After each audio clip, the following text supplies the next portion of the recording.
Hello, good morning, everyone. Hope all of you are having a good week so far.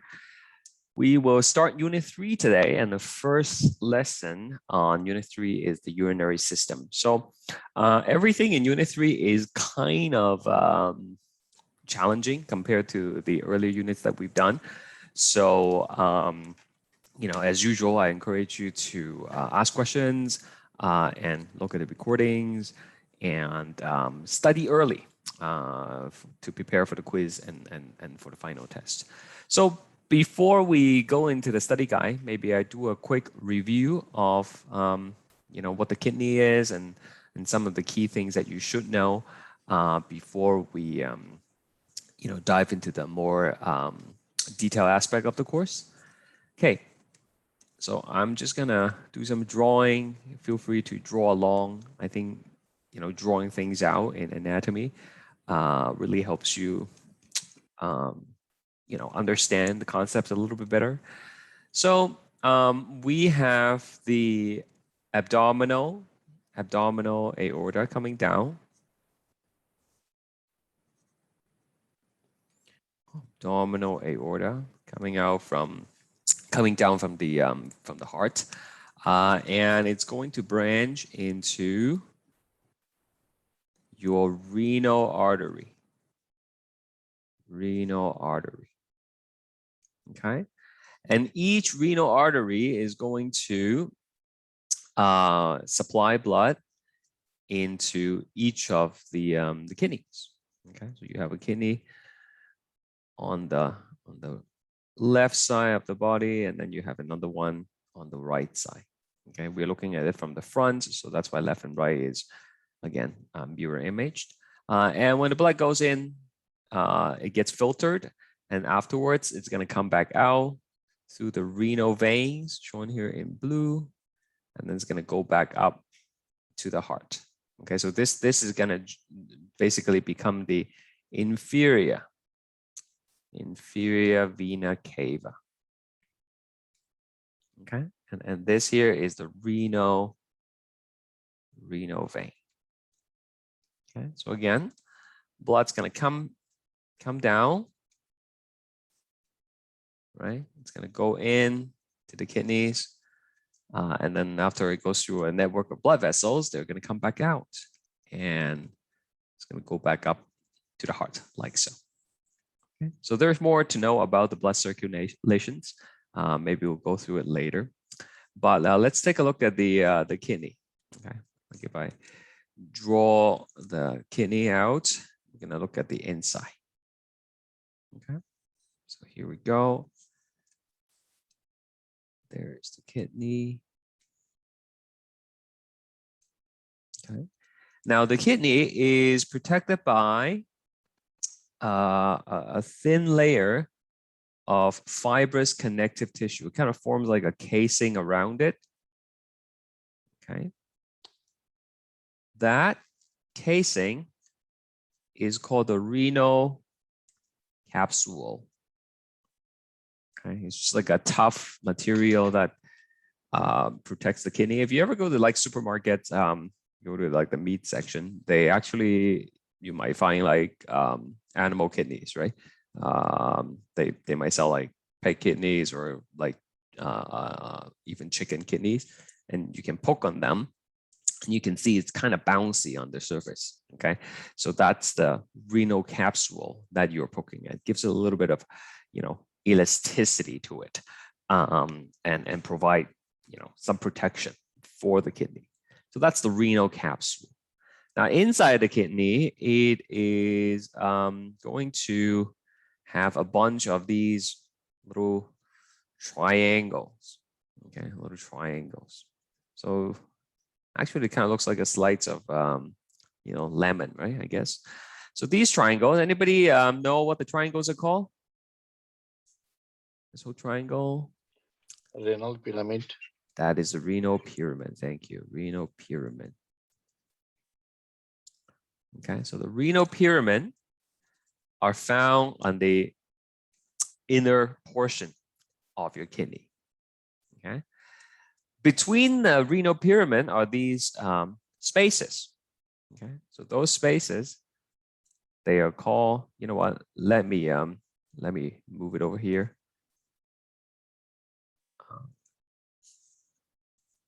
Over here, and then the spaces in between, that is going to be your renal column. Okay, and together they are the inner portion of the kidney.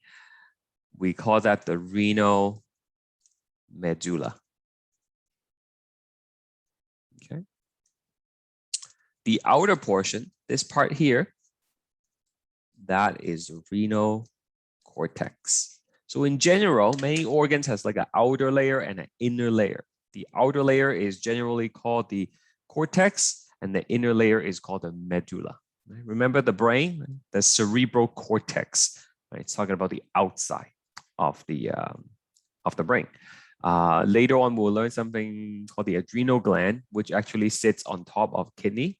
Okay, so maybe I'll just draw it quickly here. There's going to be an adrenal gland that sits on top, kind of like, as if like the kidney is wearing like a little hat or something. So the outside is adrenal cortex, and then the inside is adrenal medulla.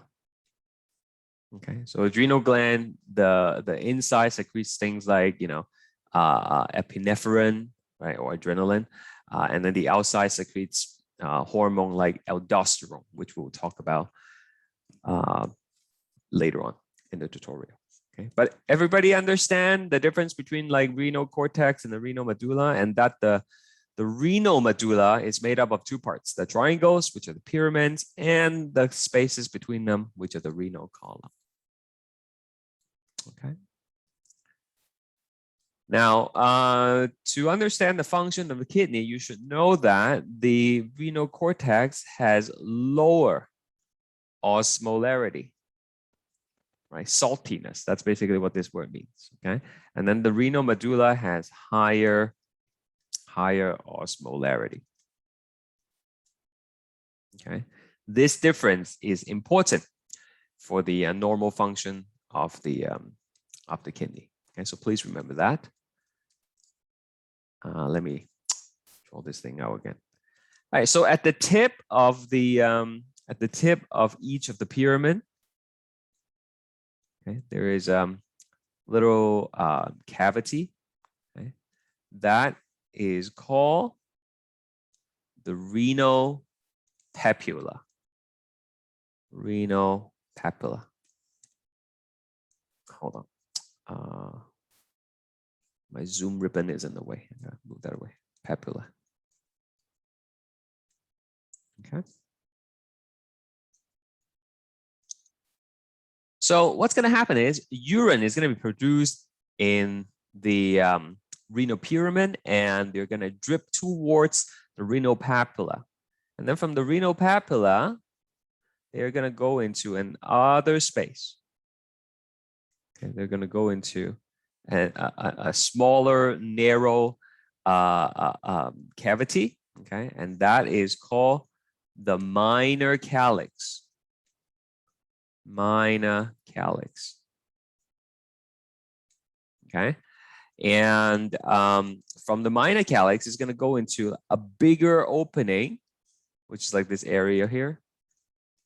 Okay, that is the major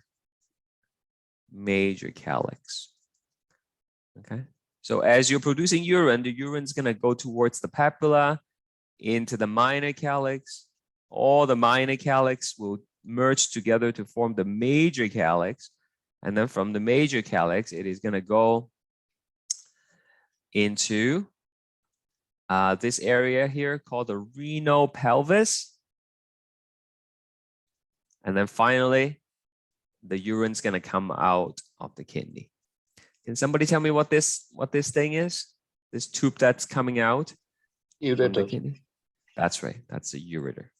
Okay, so we have two ureters, one on each coming out of each kidney, and the ureter is going to go to the urinary bladder.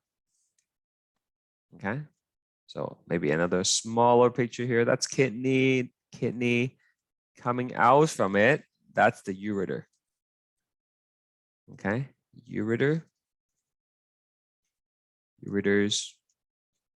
And then they're going to connect to the urinary bladder.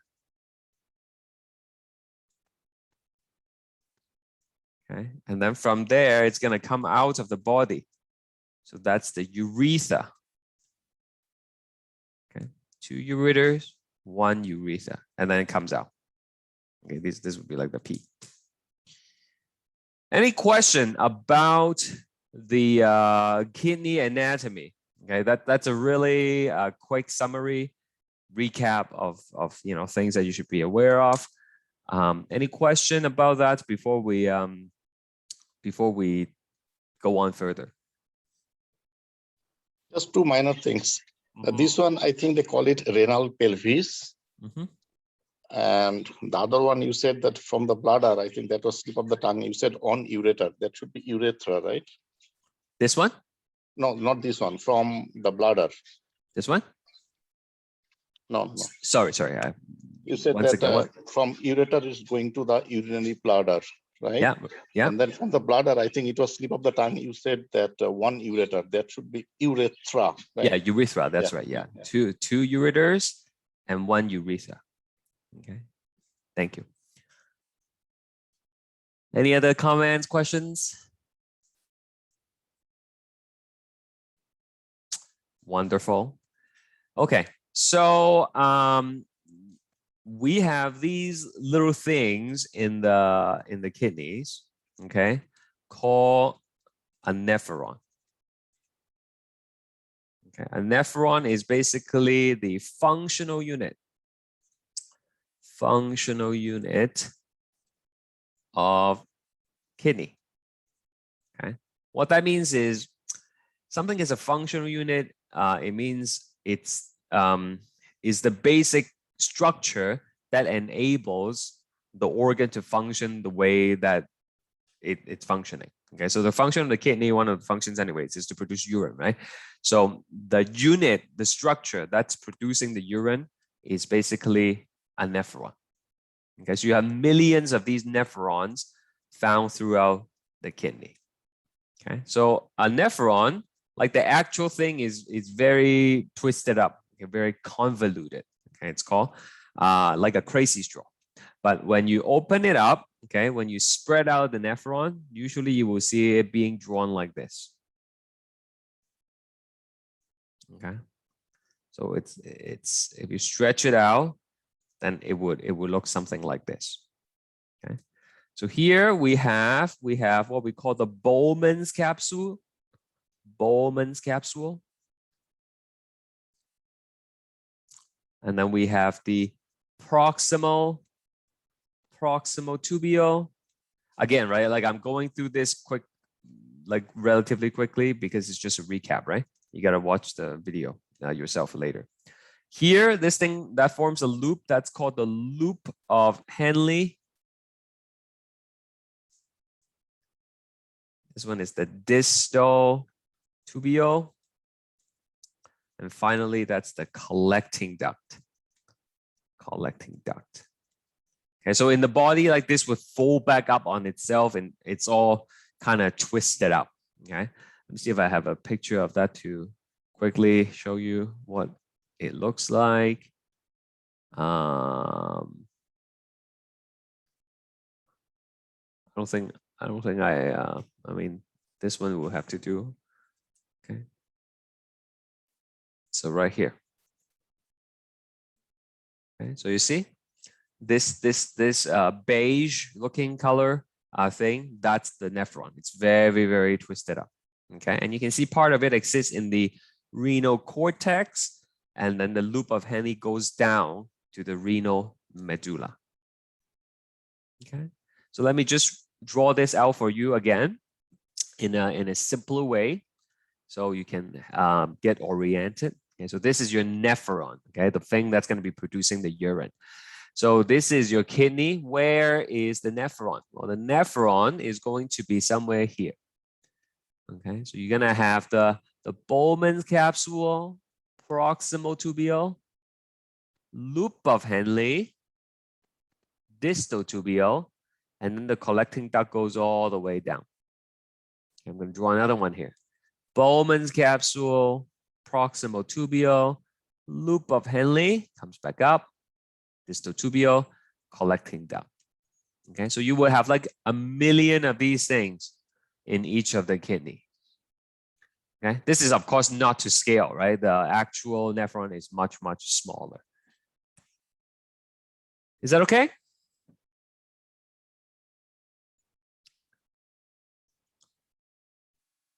So back to here.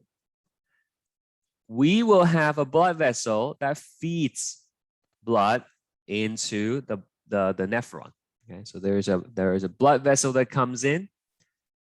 Blood vessel that comes in. This is called the afferent arteriole. And then it's going to enter the Bowman's capsule where it will become a network of capillaries. Okay, so this capillary network in the Bowman's capsule is called the glomerulus. Glomerulus.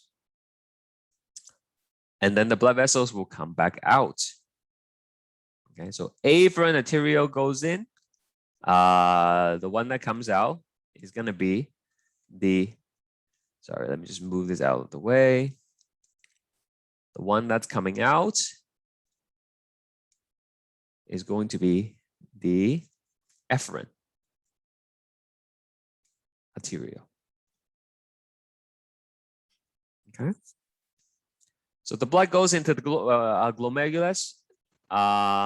They are going to get filtered, right? So some of the components will come out, right? Mostly water, some nutrients. All that stuff that gets squeezed out is going to be captured by the Bowman's capsule. Okay, and then that material will move along the inside of the proximal of the nephron. Sorry, I'm just replying someone on the chat. Okay, now this afferent arteriole is going to open up into a network, another network of blood vessel. It's kind of hard for me to draw, okay, but it's going to be a network, another big like capillaries. Okay, so it's going to be like that, parallel to the nephron. So this network is called the peritubular capillary. Okay. So here is the professional drawing from your PowerPoint. Okay. Again, when you study, I think that you should draw it in your own interpretation because, again, I think that will help you understand much better. So here, let me zoom in here to let you see it. Right? Basically, this is a more pretty version of what we draw. The brown thing here, right? Brown thing here, nephron. See the Bowman's capsule, right? We have the afferent arteriole going in, and then it becomes the glomerulus. Right? So like I said, right, you're gonna have like liquid, you're gonna have like portion of the blood being filtered out from the glomerulus. Whatever is not filtered out will come out from the efferent arteriole, efferent or efferent arteriole, and then it's gonna open up into this network of peritubular capillaries. Okay, ultimately the peritubular capillaries will come back out and join with the renal vein, and then the blood will go back to the heart. Okay. Any question so far?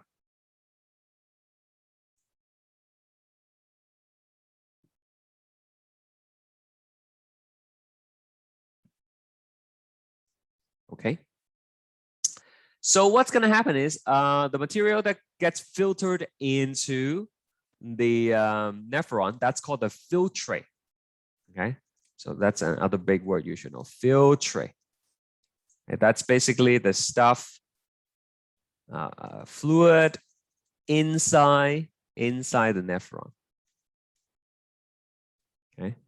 The filtrate is what ultimately will become the urine. Right? Ultimately becomes urine. Eventually becomes urine. Okay? So as the filtrate passes through the inside of the nephron, okay, different things is going to be taken back into the blood, and different things will be added to the filtrate.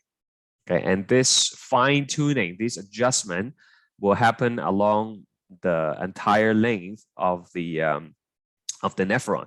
Okay, and some parts like the distal tubule and the collecting duct, they will be influenced by hormones. Okay, so certain hormones is gonna tell you to maybe take back more sodium. Okay, or like take back less sodium depending on your body situation. Some hormones gonna tell you to take back more calcium. Okay, bring back more bicarbonate, so on and so forth. Okay, so ultimately, after you adjust the content of the filtrate, it's going to go all the way to the renal papilla. Remember the collecting duct, right? It goes all the way down. Okay, and then from the renal papilla, it is going to go to the minor calyx, major calyx, renal pelvis, and then out of the kidney. All right. Okay, so that's like a really quick summary of what the kidney looks like and the nephron and how they kind of interact with each other. I hope that was okay. Here we go.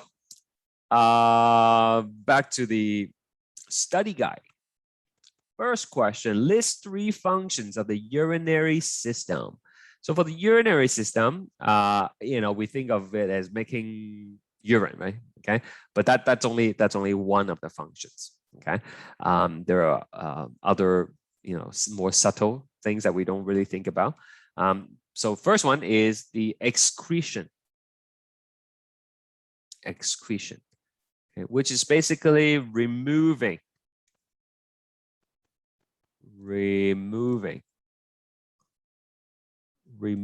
waste from blood. Okay, so that's the actual portion of filtering your blood. Okay, and after you remove all the waste from the blood, that waste is still in the body. It hasn't come out yet. Okay, so that's what excretion is. Okay, to actually get it out of the body, to pee it out, then that's called elimination. Elimination. Okay, so like remove waste out of the body. Okay, so actually basically pee, right? To pee, peeing. And then the other function is homeostasis, right? And there are different homeostasis that the kidney is involved in. For example, there is buffering. Okay, resist small changes in pH. It plays a role in water-salt balance. Water-salt balance. Okay, plays a role in maintaining blood pressure. Okay, so these are the ones that we talked about in the lecture.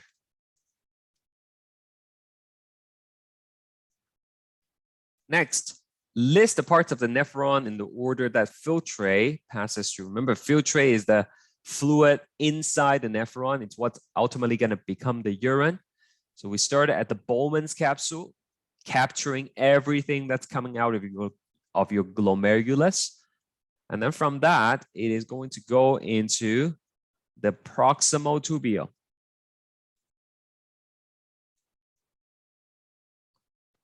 Okay, from the proximal tubule, it is going to go into the loop of Henle, right, the U-shaped part. And then there is the part that's going down. We call that the descending loop.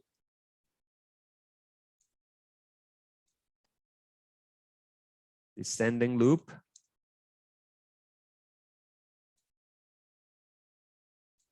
And then coming back up is the ascending. Okay, so together, this forms the loop of Henle. Henle is a person. Okay, it's probably named after the person who discovered this or something.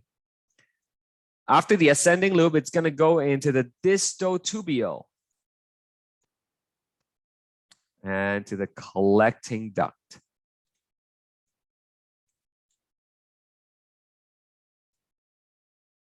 All right. Sorry, this should be a descending limb, not loop. My bad.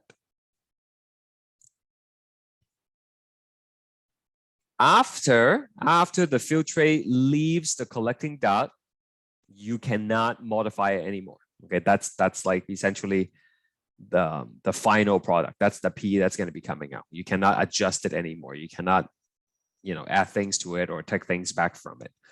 So from the collecting duct, it is going to go to the renal papilla.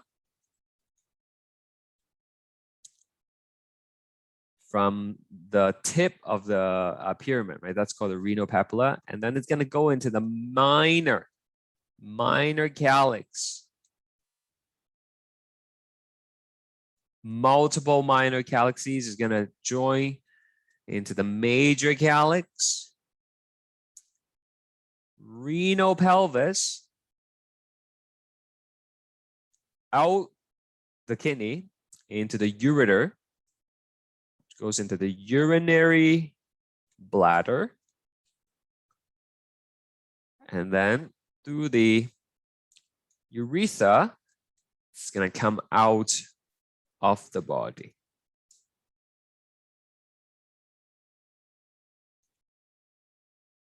Okay.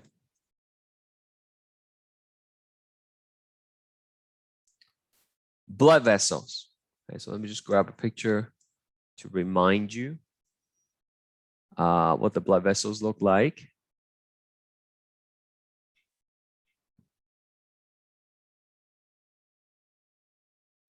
Okay, here we go. So the renal artery comes in, and then immediately it branches into these smaller ones called the segmental artery. Okay. And then the segmental artery is going to go up the sides of each of the pyramid. And so if you think of the renal pyramid like this, you're going to have the interlobar artery coming up from the side. Okay, interlobar artery coming up from the side. You can see this one coming up from the side. And then they kind of will go around the outer edge of the pyramid. Okay.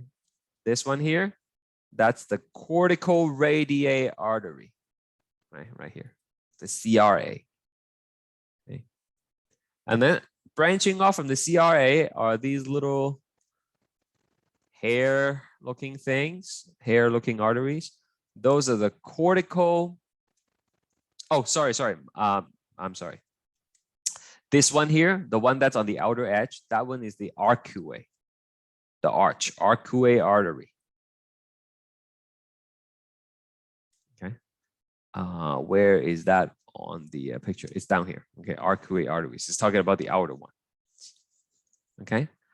And then from the arcuate arteries, the one that are kind of, the hair-looking one, those are the cortical radial arteries. Okay, they're in the cortex. That's why it's called cortical. Radial just means it's coming out in all directions, right? Okay, arteries. Now, I'm going to zoom in on one of these cortical radial arteries. I'm going to make it bigger. Coming off from the cortical radial arteries, that's going to be more blood vessels. Okay. This would be the afferent arteriole. Do you remember the afferent arteriole? That's the one that becomes the glomerulus. It will feed into the Bowman's capsule, right? Okay, the Bowman's capsule, and then the nephron.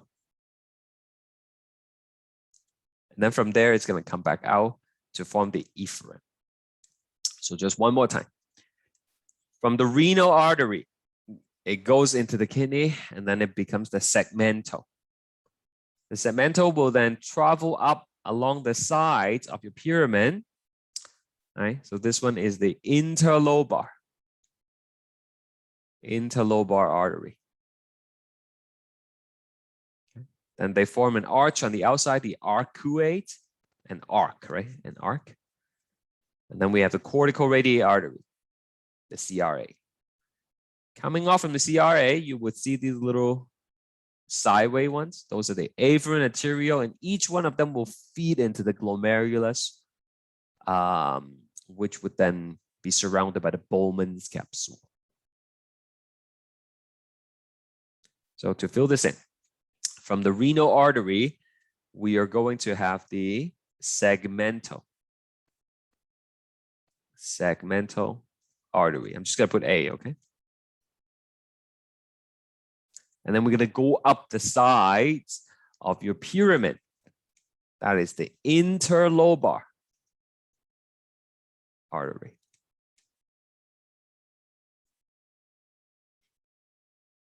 And then you have the outer edge one, the one that looks like an arch, an arc.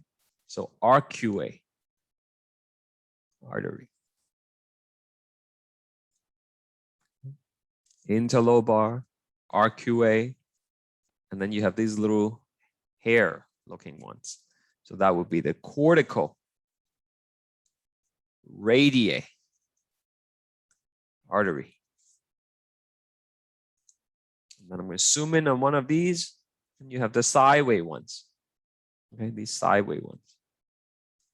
Those are going to be your afferent arteriole. Okay, smaller now. That's why we call them arteriole. And then the glomerulus is actually capillary, okay, which would be surrounded by the Bowman's capsule. From the glomerulus, we're going to come out as the efferent arteriole.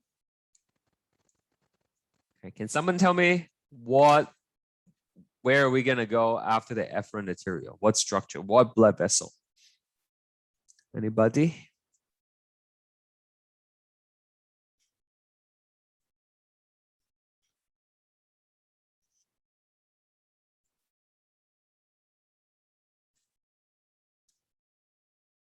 Okay, so let's go back here. That network you said, that capillary network? That's right. Very good. So over here, right, this big red net, right? That's the peritubular capillaries. Right? The professional drawing here, right? You can see this network, right? It's another web of capillary that's surrounding the nephron. Okay, so the kidney structure essentially is like capillary, blood vessel, and then capillary, right? It's like two capillaries very close to each other. We call that a portal system, right? So the first capillary is the glomerulus, and then you have a efferent arteriole, very short, and then it connects to another capillary network, which is the peritubular capillaries. So over here, efferent arteriole, and then we have the peritubular capillaries. Okay. And then from that, it is just going to be backwards. Okay, so we have the cortical radiate vein. Okay, and then we have the arcuate vein, interlobar vein, and then for some reason there's no segmental vein. Okay, it's just the way it is. Not sure why, but that's what it is. Okay, seriously, any question? It's very complicated.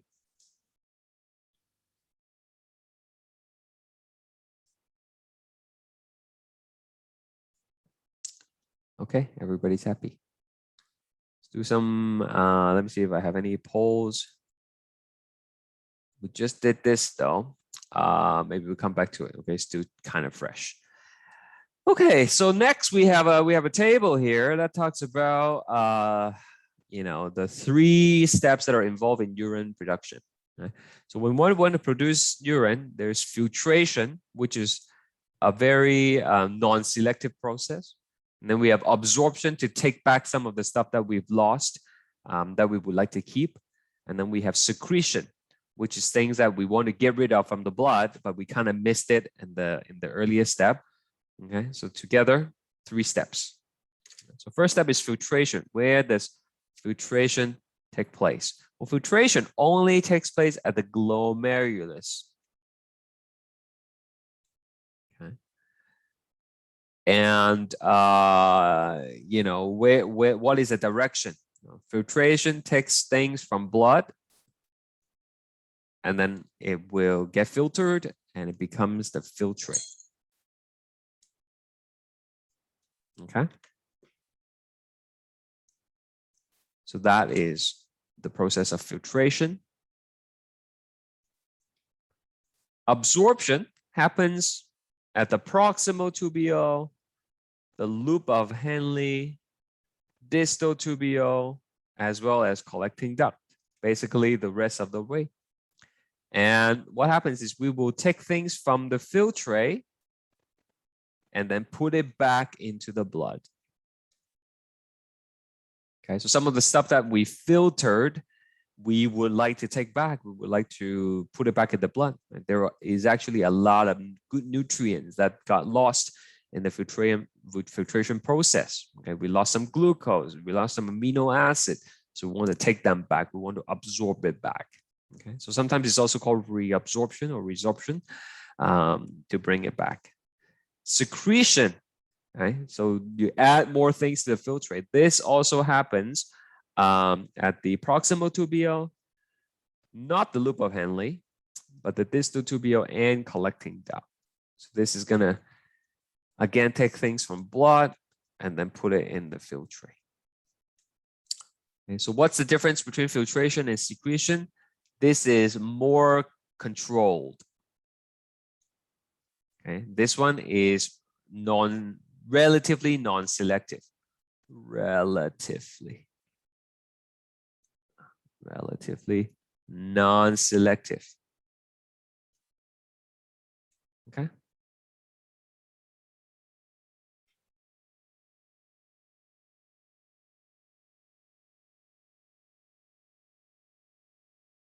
All right.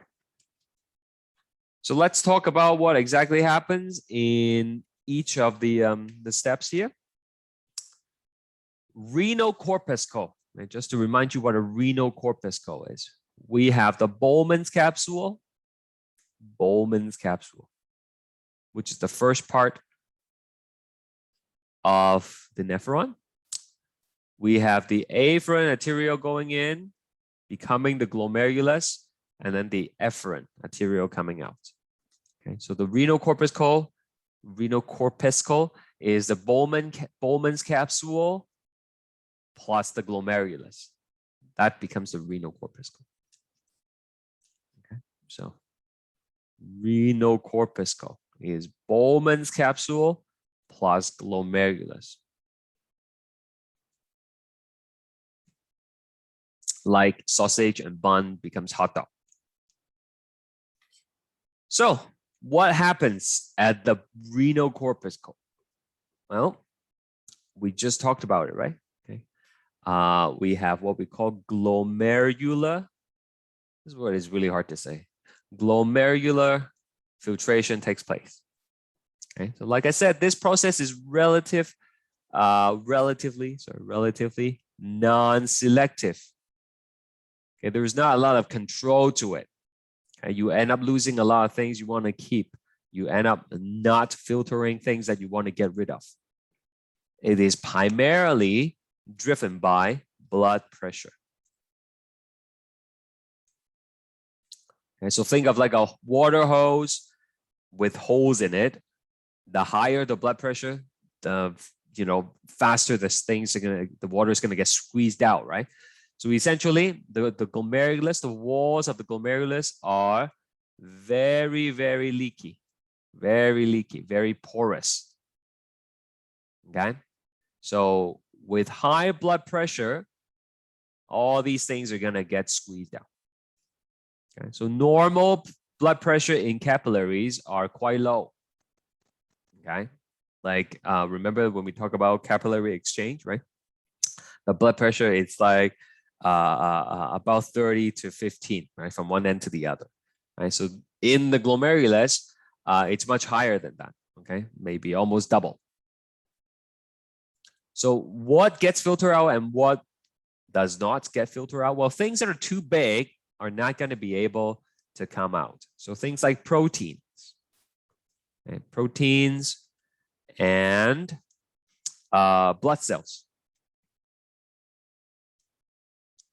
remains within the blood. Okay, so these things don't come out from the glomerulus. They are too big.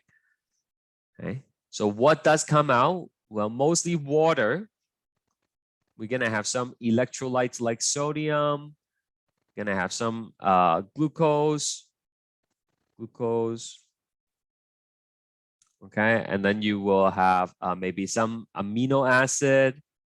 Okay, amino acids are like small chains, right? Like small things like these.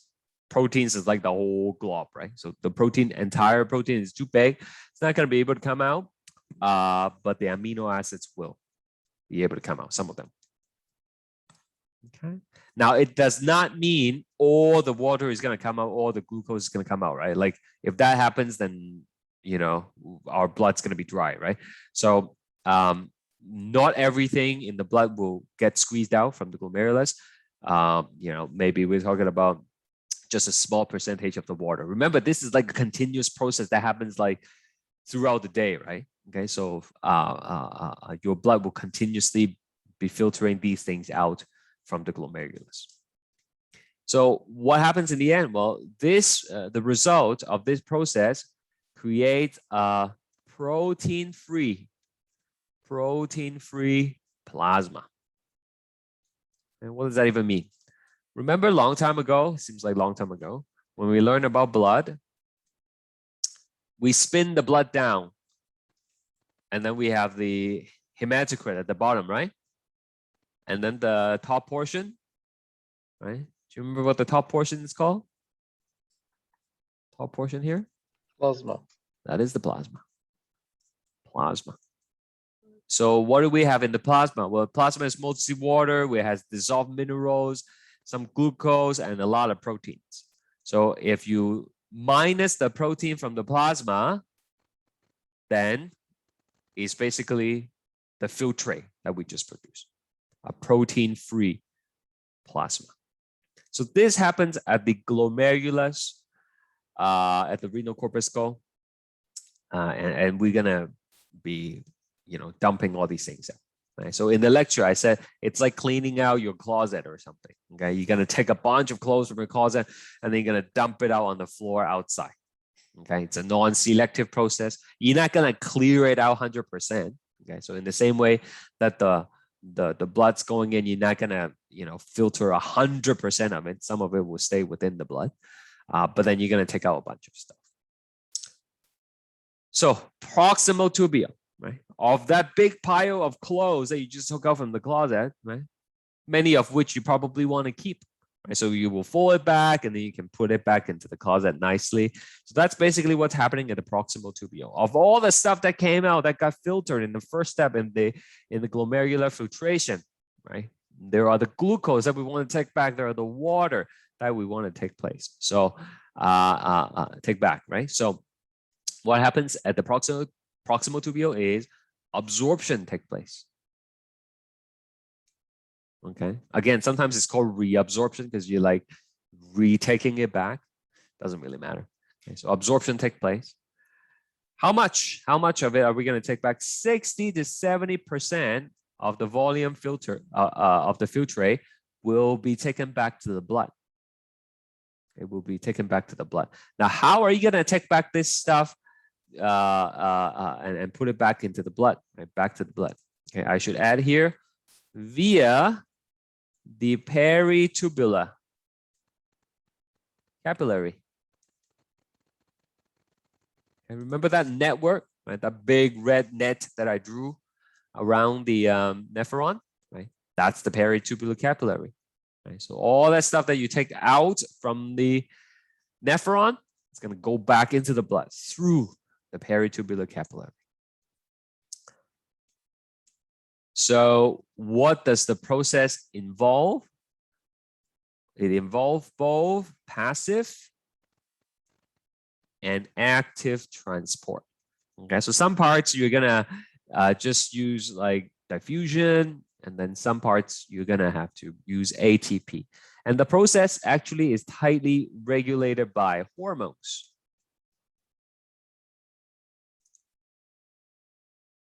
Okay, so in the presence of certain hormones, you're gonna take back more of something. Now, the amount of substances that can be taken back depends on the number of carriers available, particularly when we're talking about active transport. So each substance has what we call a threshold capacity. Okay, so let me briefly explain what that means. This is your nephron. Okay, proximal tubule of the nephron. And right next to it is our peritubular capillary. Okay. So let's say I got some glucose here. Okay. Got some glucose here, little green balls, glucose. In order to take the glucose back into the blood, you will need to have a glucotransporter, a carrier. Okay. So these glucose will get transported back into the blood. Okay. Take the glucose and then put it back into the blood. There. If you have too much glucose, right? If you have too much glucose here, and all the pumps are working at maximum capacity already, then what's going to happen is some glucose will not be absorbed back into the blood. Okay, there is a threshold capacity for each substance. If all the carriers for that particular substance are working at full speed, then you won't be able to absorb more. Now, why would you have extra glucose in the proximal tubule? Well, think of someone who's diabetic, for example. Okay, long story short, one versions of diabetes type 1 is they don't have the insulin. Okay, so the insulin, without the insulin, a lot of the glucose stays in the blood. It doesn't get taken up by cells. So all the extra glucose will end up in the filtrate. And if you have too much glucose, you exceeded the threshold capacity for glucose. So all that glucose will end up in the urine. Is that okay?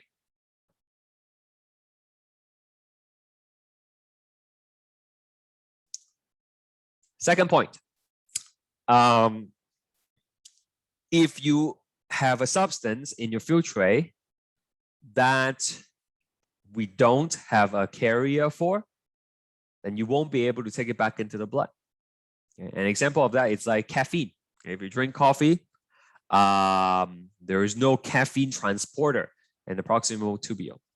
Okay, so all those caffeine will stay within the proximal tubule, and actually it will increase the osmolarity of your filtrate, which would cause water from the surrounding area to be sucked in to your nephron. So, you know, as we all know, caffeines are diuretic. It makes you pee a lot. Okay, so that's the reason. Okay, what else is going on here in the proximal tubule? Blood pH is going to be regulated here as well. Is controlled by the secretion of hydrogen ions and the absorption of bicarbonate. Okay, so just a very quick review of chemistry here for you.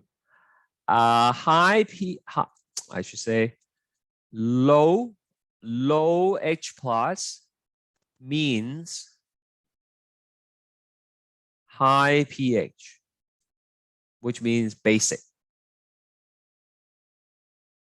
If you have lots of H plus, and we have a low pH, which means it is acidic. Okay. Acidic like vinegar, right? Hydrochloric acid, that's acidic. Those are low pH, lots of H+. High pH means like bleach, ammonia, milk, right? Baking soda. Those are high in pH, low in hydrogen ion. We call them basic. Okay, so in the body, blood pH is approximately 7.4, okay, 7.35, okay? And we want to maintain that blood pH. We don't want it to go too high. We don't want to make it go too low, right? So that's why we need to have a way to maintain that blood pH. So in the blood, okay, there is a bicarbonate buffer system. A buffer is something that resists small changes in pH. Okay, so if it goes up to 7.5 or something, the buffer will bring it back down to 7.4. If it goes down to 7.3, the buffer will bring it back up to 7.4. Okay, so we produce a lot of carbon dioxide from cellular respiration, and that's going to react with the water to produce H2CO3, carbonic acid. H2CO3 is going to become H plus, AQ, and HCO3. Did you guys learn this in chemistry yet, actually? I don't know what you learned in chemistry. Is this okay? Have you guys seen this before in chemistry class, or this is new to you? Just wondering.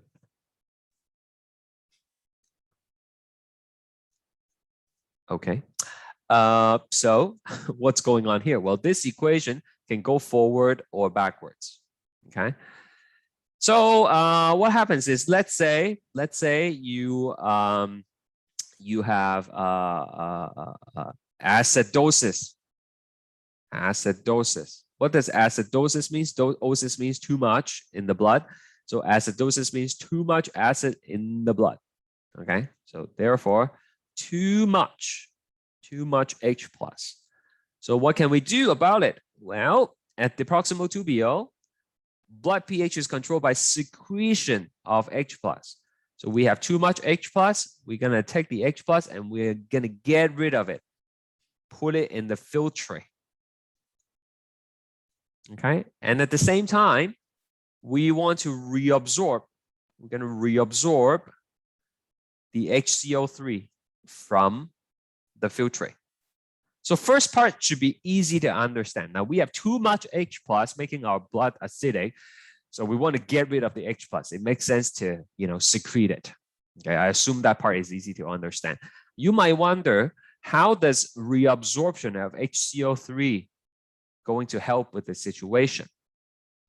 The HCO3, the bicarbonate, if you absorb it back, right? If you have a lot of HCO3, the HCO3 will actually combine with the excess H plus to form carbonic acid again. Okay, so one of the things that you might not know is that chemical reactions in chemistry class, you know that it goes from reactants to products, but in reality, a lot of times the reaction can go backwards as well. Okay, so when you increase the bicarbonate in the blood, the excess bicarbonate will mop up the excess H plus and reform the H2CO3. So the action here is twofold. Number one, you get rid of the excess H plus by physically putting it into your filtrate, okay, which then will come out in the urine. And then the second action is you will take back the bicarbonate from the filtrate so that any H plus that was not secreted will now combine with the HCO3 and form carbonic acid again. Okay, so collectively, these two actions will help increase your blood pH and undo the acidosis. Any question at all about any of the things that we've just said?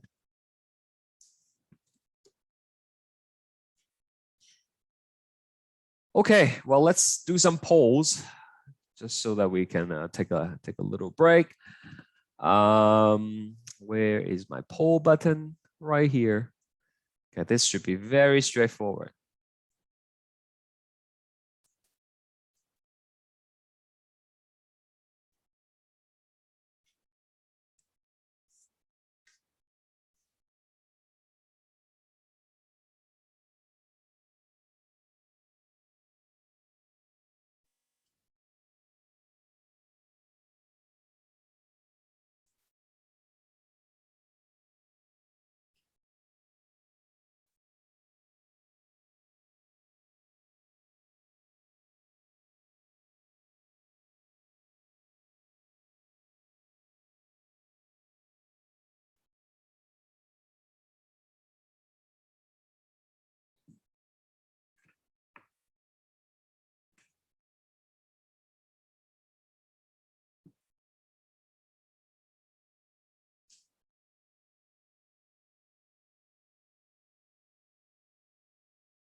I only have 2 people who are answering the questions.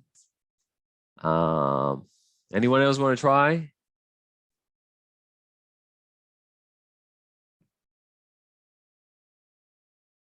Okay. Well, the answer is all of the above. All of the above, right here. Okay, it's not normally found in the filter. You're not supposed to find protein. You're not supposed to find red cell, white cells, or platelets. These are too big to cross the walls of the glomerulus. Okay, what about next one?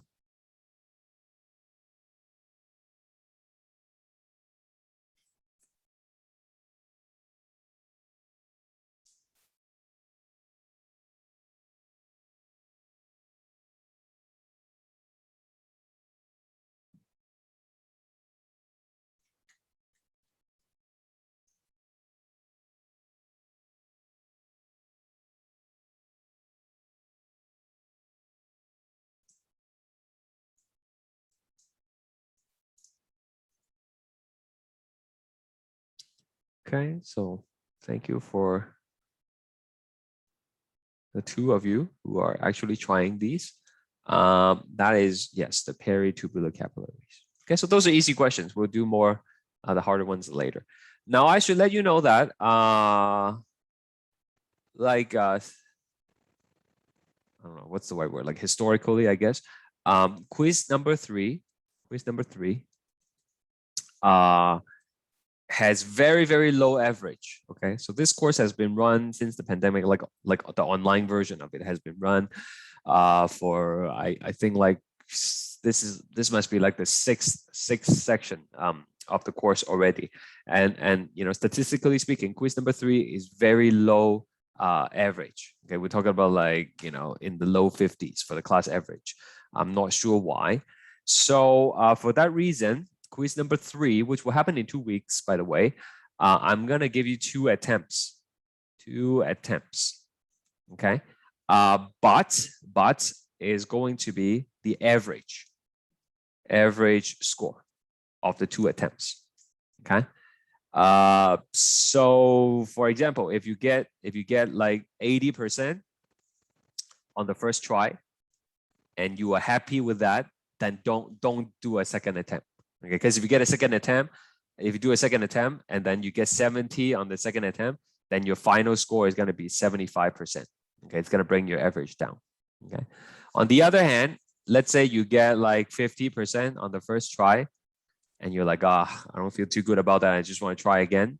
Okay, maybe you will do better next time. Okay, maybe you get like a, I don't know, 70 or something. Okay, then your final score is going to be 60. Okay. So for quiz number 3, 2 attempts, you will be able to see your score after the first attempt, but then the second attempt is optional. Okay, so this is a big difference compared to the lab quiz, right? Lab quiz is the best score that gets counted. Here, it is the average score that will get counted. Is that okay? So again, I'm doing this because for some reason, people do quite poorly in quiz number 3. Okay, why don't we take a quick break? Just maybe 5 minutes, and we will continue. Okay, see you in a bit. Hello again. Let's keep going. Okay, descending limb of the loop of Henle. So we're gonna go down to the medulla now. Okay, remember the loop of Henle is the part that goes down from the cortex into the medulla through the descending limb and then form a U shape that goes back up in the ascending limb.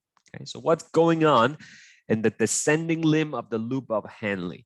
This section of the nephron is going to be impermeable to NaCl. Okay, the solute basically. Okay, so as the filtrate moves along the descending limb, water is being absorbed through the process of osmosis. Okay, so it's a passive process. Okay, As water is being absorbed from the filtrate, what's going to happen is its concentration will increase. Okay? So if you think about the loop of Henle like that. Okay? So let's say you started with osmolarity of like 400.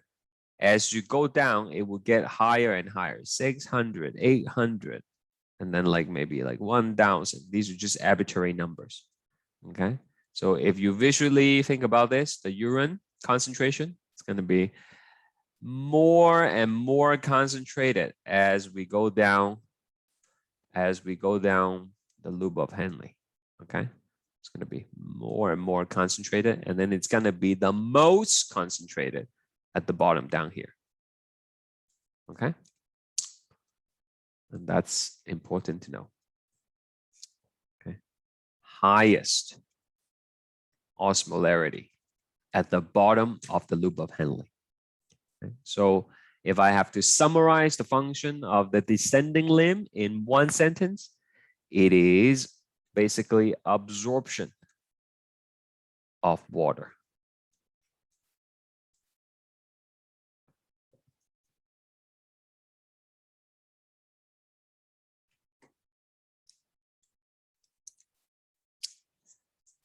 Ascending limb of loop of Henle. Okay. As filtrate moves along the ascending limb, this time, sodium chloride is absorbed by active transport. Okay, so you actively take sodium from the filtrate back into the blood, and then chloride will just follow. Okay, you only have to actively transport one. Chloride always follows sodium, and the concentration of filtrate will decrease. Okay, so this picture, as the filtrate comes back up, it's going to go down again.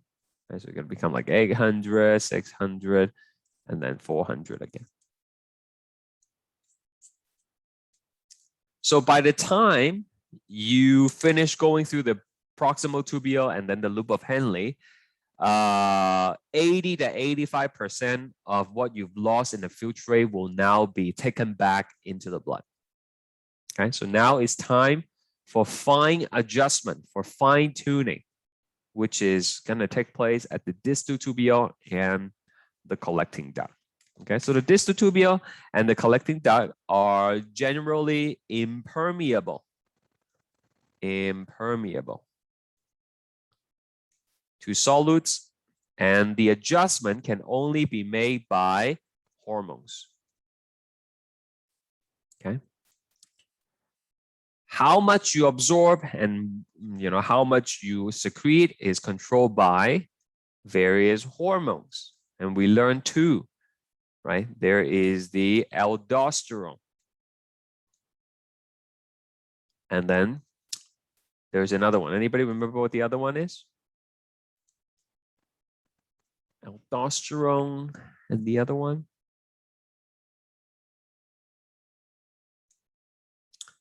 The antidiuretic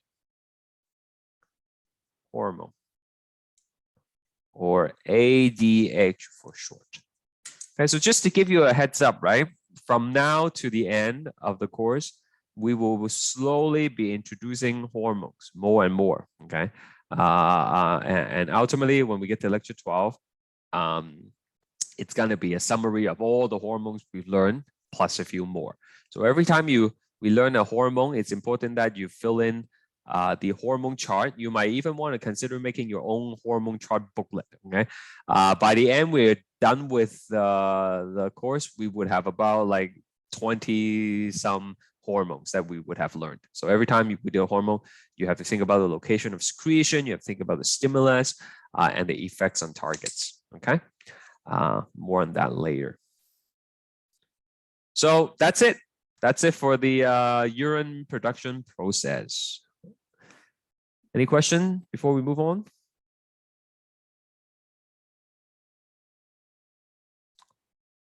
Okay, let's move to the next one. Write a chemical equation for the bicarbonate buffer system found in the blood. So we did that already earlier, but let's do it again. We have the H2CO3. Okay. And the key thing to know here is it can shift back and forth. If it shifts towards the right, it will produce H+, which will lower your pH as well as HCO3. So this is carbonic acid. This is just hydrogen ion. And this is bicarbonate. You should know their names from chemistry. Explain how the buffer system can resist changes in pH. So let me see. Explain how the kidneys play a role. Okay. So how the buffer system resists in pH change. Okay. So when we just say blood pH drops. Okay. Blood pH drops. So when blood pH drops, what does it mean? Too much H+. Okay. So the excess H+ will combine with HCO3 to form H2CO3. Okay. So you mop up the H+. Okay. Having more of the H2CO3 is not going to change your pH. Okay. So to keep things simple, right? What's changing your pH is how much H+ you have. So if you have too much H+, you mop it up by combining it with bicarbonate, and then they shift towards the left. Okay. What if blood pH increases? Okay. Blood pH increases. So not enough H+. So what happens is H2CO3 dissociate into H+ and HCO3, right? Creating more H+ to make up for the deficit. Yeah. It's quite simple. You shift left when you have too much acid. You shift right when you don't have enough. So how does the kidney help with this process? Okay. So we wrote it down already. See what happens at proximal tubia. The kidney can help by secreting H+ or absorbing H2CO3, right? To help modulate the pH of your blood.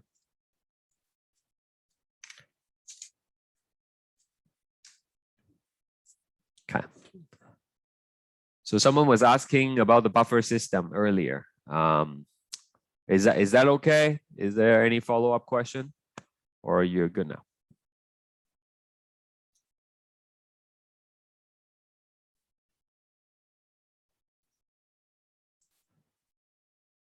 Okay. Now I did this already in the lecture recording. I don't know if you guys have watched it already. Is this something you want me to go through like briefly again, or are you guys okay?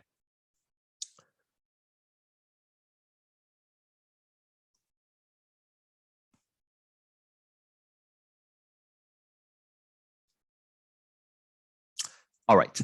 So you can watch the recordings if you haven't seen this before.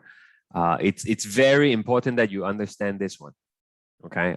There's going to be a lot of things I could ask you about the RAS system and how it works and stuff like that. So we'll do a few questions to give you an idea of what it's like.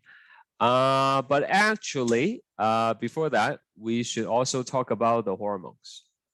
Right? So there are 3 hormones: the aldosterone, which is released as part of the RAS system. There's ADH, which is going to be released when you are dehydrated. And then there's ANH. Okay? So this table is also filled out in the lecture recordings.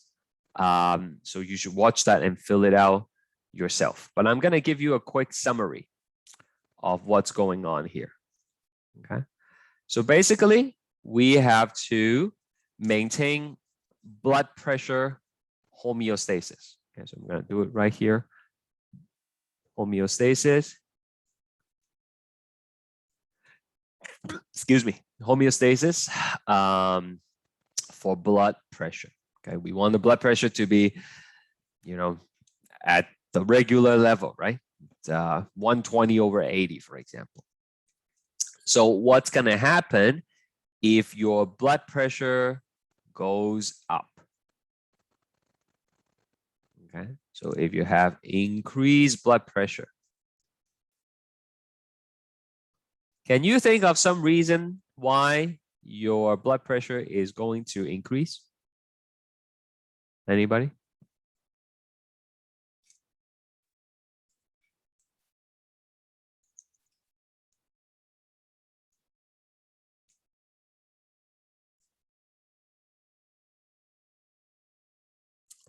No? Yeah, Stephanie says too much salt intake. Yeah, if you have prolonged salty diet, that could increase your blood pressure. Could be chronic stress. Okay, all these things could lead to high blood pressure. Okay, so what happens is, in response to high blood pressure, we will release the hormone ANH, okay, which is atrial natriuretic hormone. Okay, natri means sodium, natrium. Okay, have you ever wondered why the symbol for sodium is Na and not like So? Because the Latin name for sodium is natrium, so that's why it's Na. So natriuretic. Natriuretic means, what does this mean? It means you put Na plus in urine.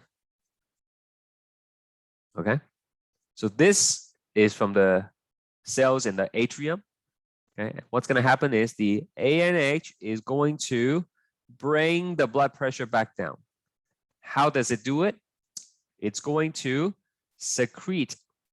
It's going to make the nephron secrete Na plus into urine.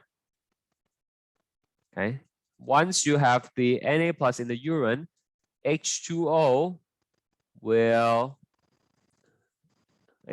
enters, filtrate through osmosis. Number 3, because you're losing water, you will decrease blood volume, and as a result, you will decrease blood pressure. Does that make sense? Okay. Also, what's going to happen is ANH will suppress RAS. Okay, RAS is the antagonistic system. Okay, that is going to increase blood pressure. So if your blood pressure is already very high, ANH will suppress RAS, okay, by inhibiting 2 key hormones and enzymes that are involved in the RAS pathway. That is renin and aldosterone. Okay. So together, collectively, all these things is going to bring your blood pressure back down. What if you have decreased blood pressure? Decreased BP. Okay. So some causes for a drop in blood pressure could be dehydration, not drinking enough fluid. Okay. Excessive blood loss. That could cause decrease in blood pressure. So that is going to trigger the release of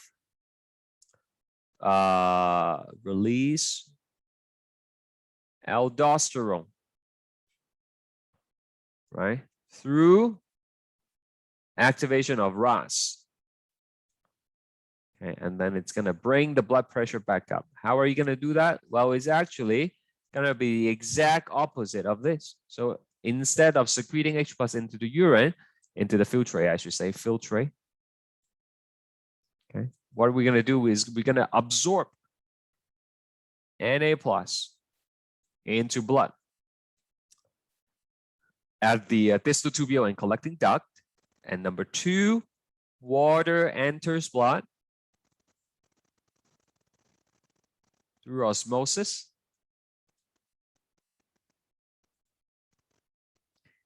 Now that you have more blood going into, more water going into the blood, your Professor, it's aldosterone or ADH, antidiuretic hormone. aldosterone.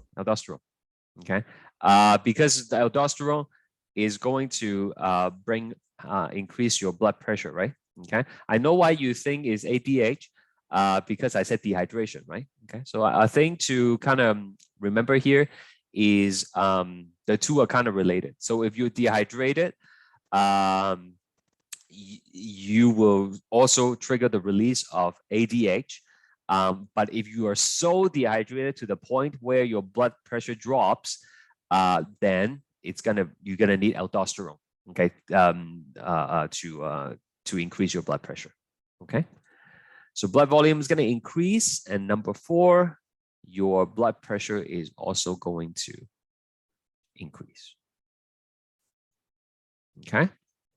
So the aldosterone and the ANH here, they are antagonistic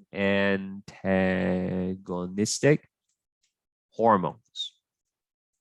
Okay, because they are opposing each other.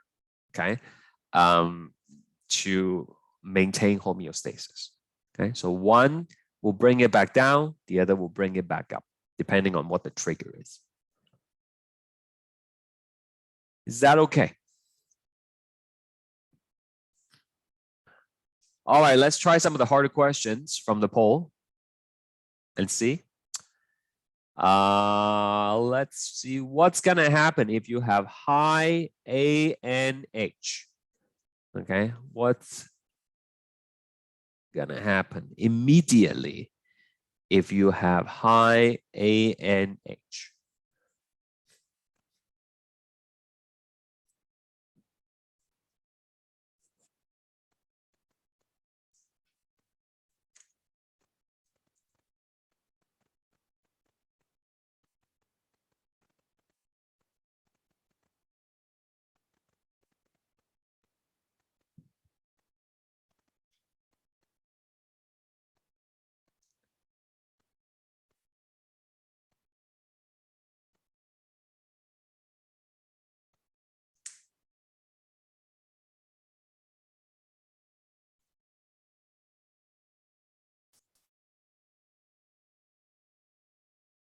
Okay, anyone else wants to answer before I tell you what the answer is?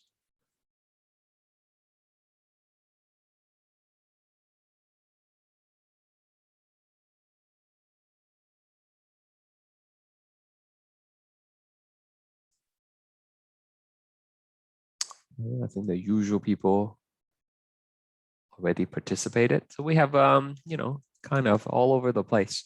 Well, let's see. Okay, let's go back to this. You should probably have this chart on your, you know, reference sheet during the quiz, so you can quickly see what's happening. Okay, so ANH, you will have ANH in your system when you have high blood pressure. So everything ANH does is going to help bring the blood pressure back down. Okay, so how do we bring the blood pressure back down? We want to put the sodium in the filtrate, right? So that you can pee it out. Okay, the sodium will in turn draws the water out of your blood to help you pee it out as well. So let's take a look. High ANH will increase aldosterone level. Well, that's not true, because if you have aldosterone will bring the blood pressure even higher. Remember, these are antagonistic. So you will not have high ANH and high aldosterone at the same time. Doesn't make sense. They are supposed to oppose each other. Okay, it's like turning on your AC and then turning on your heater at the same time. It doesn't make sense. They are supposed to oppose each other. You either turn on one or the other. So for that reason, you will not have high ANH and high aldosterone at the same time. Is it going to increase blood pressure? No. The reason you have high ANH is because you already have high blood pressure. So ANH will bring your blood pressure back down. That's not true.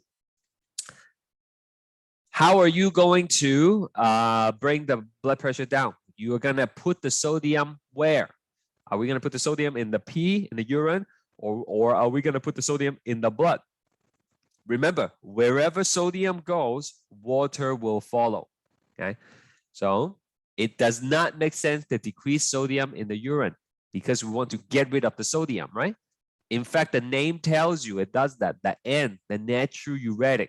Okay, that means you put the sodium in the urine. You don't want to keep more sodium in the blood because that's going to draw more. You're going to have more water retention, which will shoot your blood pressure higher up. So no good. So the correct answer is it will increase urine volume. Okay, so by putting the sodium into the filtrate, the water will follow the sodium and goes into the filtrate. And ultimately, the filtrate becomes the urine. So you're going to pee more. Okay, by peeing more, you are going to bring your blood pressure back down. In the lecture, I talk about taking diuretics to help control blood pressure. Okay, one example of diuretic is something called an ACE inhibitor, right? Okay, so the ACE inhibitor will suppress the ACE. ACE is the angiotensin converting enzyme. By inhibiting ACE, you essentially shut down, or like you dampen, okay? You don't shut it down completely. You lower the activity of RAS, which would then bring your blood pressure down. Okay, so this is essentially your naturally occurring diuretics in the system. Okay, but when this is not enough, then you have to take like medication, right? Synthetic diuretics, if you would. Okay. This is another one about the RAS. Oh my goodness, sorry. Okay, let's try that.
Okay, now this is kind of interesting.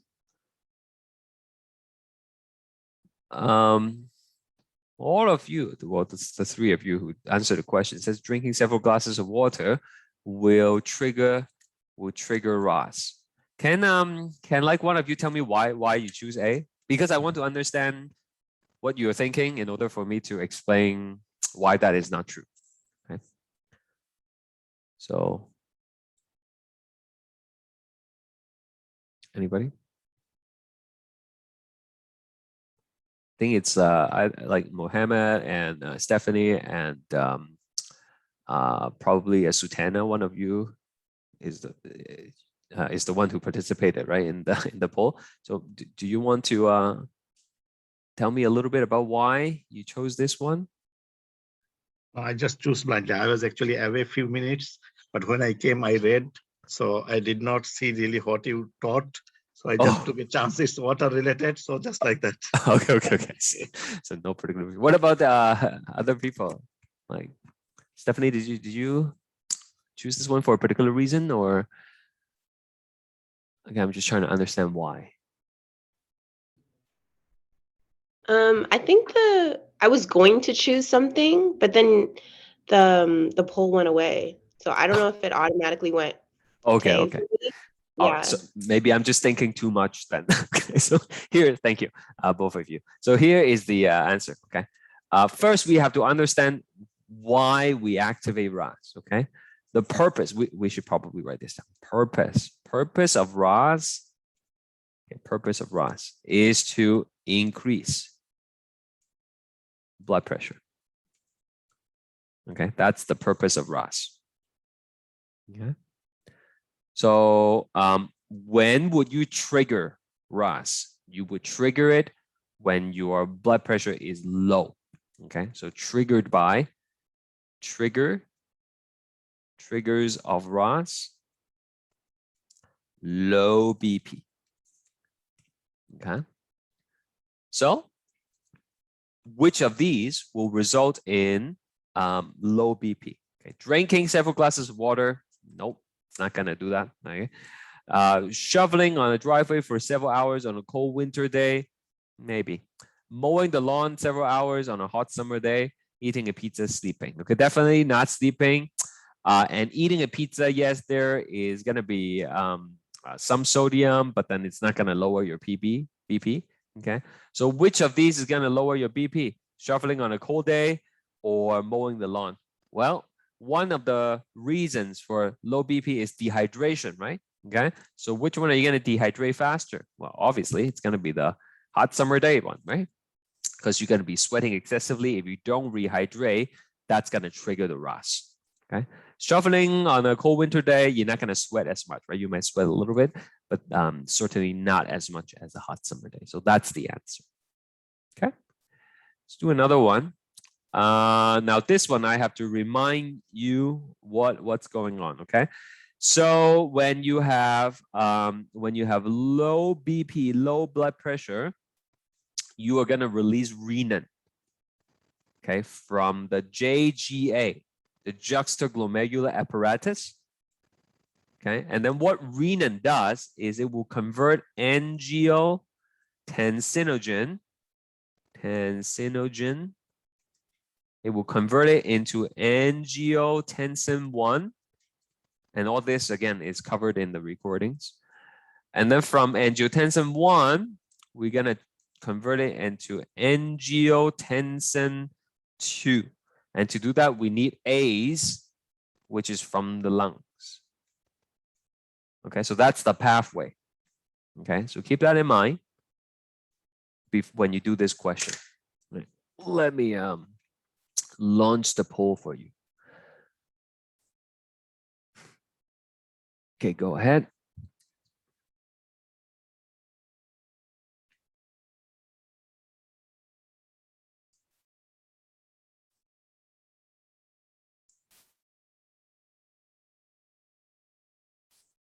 Just gonna make it bigger.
Okay,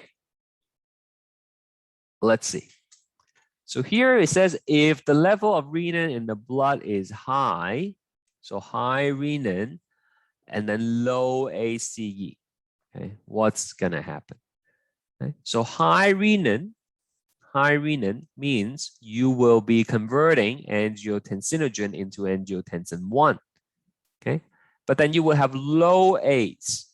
If you have low level of ACE, you won't be able to convert number 1 into number 2.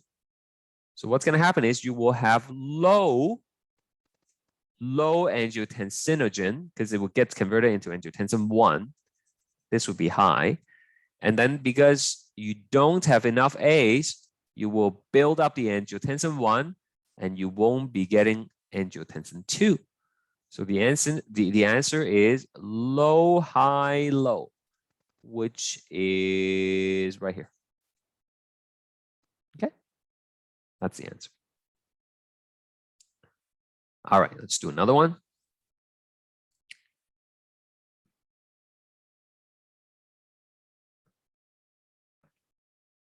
Sorry, this is a multi-select.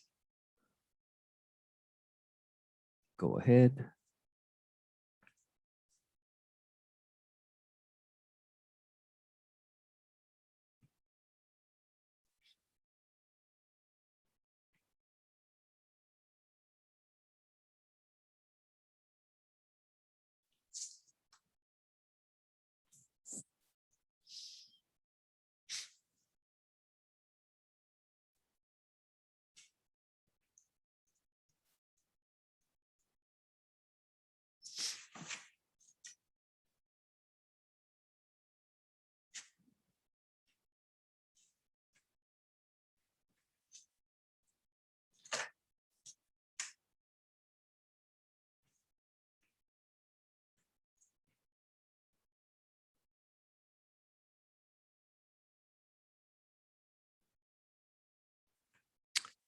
All right. This is a damage to the renal medulla would interfere with the functioning of. So we got to think about what structure is in the renal medulla, right? Medulla is the inner portion. So really, we have the loop of Henle, and we have the collecting duct, and that's it. Okay, those are the only two things that are going to be in the renal medulla. Everything else is kind of in the cortex. Okay. And we will just do 2 more.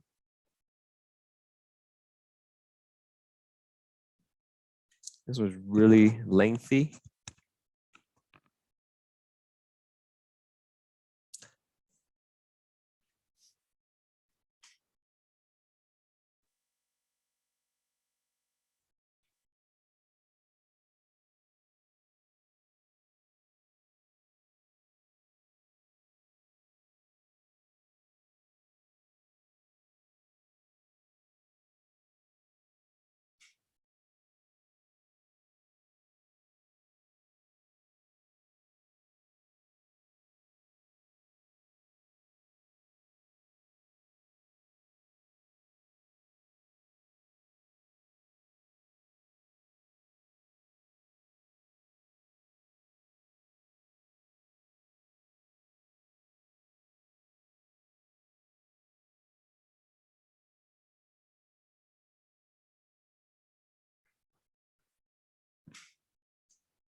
Okay. I know it's a very long question and some of you might still be reading, but let's talk about it. Okay. Let's talk about it. How do ADH and ROS work together in maintaining blood osmolarity homeostasis? So ADH is basically conserving water, conserves water. Okay. And ROS basically will increase BP, right, by conserving Na plus, which indirectly will also help conserve water. Okay, so let's see. ADH monitors appropriate osmolarity by reabsorption of water, and RAS maintains osmolarity by stimulating Na plus absorption. So is that true? Well, like we said, ADH absorbs water, so that part is true, right? Absorbs it by conserving it. And number two, the RAS system maintains osmolarity by stimulating Na plus reabsorption. Okay, so remember, by taking Na plus into the system, you are going to be able to bring in water as well, which would then increase your blood pressure. So both of these are correct, which means this statement is correct.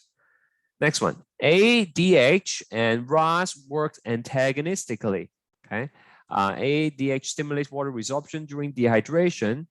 RAS remove water when it is in excess. So that is not true. They don't really work against each other. It is the ANH and the RAS that's antagonistic to each other. And so that is not true. Next one, ADH will be released. RAS will be activated when a person is severely dehydrated. Okay, that is true. When you're severely dehydrated, the ADH will help you conserve water, and the RAS will help you bring your BP up, because when one of the side effects of dehydration is low BP. So that is also correct. Only when they're together at the proximal tubule will reabsorption of essential nutrients back into the blood take place. That's not true. Okay, they work independent of each other. You don't need both of them to be at the proximal tubule at the same time. Both stimulate the adrenal gland to secrete aldosterone, which increases both blood volume and pressure. That's not true.